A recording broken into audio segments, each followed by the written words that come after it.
नमस्कार, आप देख रहे हैं न्यूज प्लस 21। मैं हूं आपके साथ प्रियांशा लाजरस। बीते 6 मई को श्रीलंका के राष्ट्रपति गोटबाया राजपक्षे ने देश में आपातकाल की घोषणा की थी। इससे पहले अप्रैल में भी आपातकाल लगाया गया था।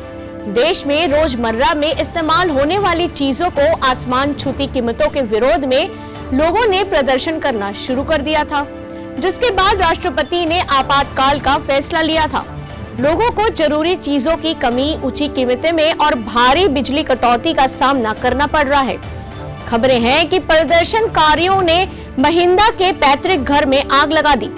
अलग अलग जगह पर हो रही हिंसाओं में एक सांसद समेत 5 लोगों की मौत और लगभग 200 लोगों के घायल होने की भी खबर है। प्रधानमंत्री महिंदा राजपक्षे इस्तीफा दे चुके हैं। उन्होंने सोमवार 9 मई को अपना इस्तीफा श्रीलंका के राष्ट्रपति गोटबाया राजपक्षे को सौंप दिया।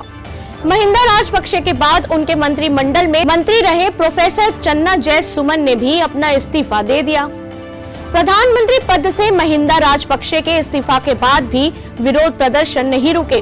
वहीं राजपक्षे के समर्थकों ने सोमवार 9 मई को कोलंबो शहर में समुद्र किनारे सैरगाह पर राष्ट्रपति कार्यालय के बाहर निहत्थे कैंप कर रहे हैं प्रदर्शनकारियों पर हमला किया। खबर है कि सत्तारूढ़ दल के एक सांसद अमर कीर्ति अतुकोरला ने प्रदर्शनकारियों की भीड़ से घिरे होने के बाद सुसाइड कर लिया।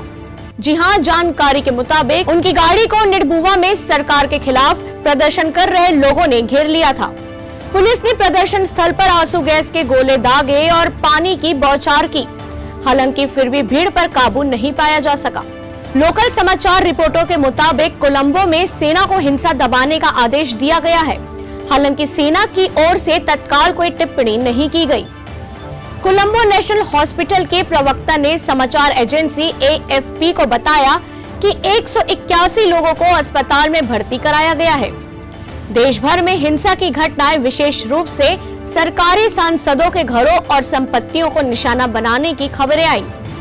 डेली मिरर अखबार ने बताया कि दक्षिणी जिले हबनटोटा में राजपक्षे परिवार के पैतृक घर में आग लगा दी गई। ऐसे ही रोचक जानकारियों के लिए देखते रहिए न्यूज प्लस 21, आपके हक की बात।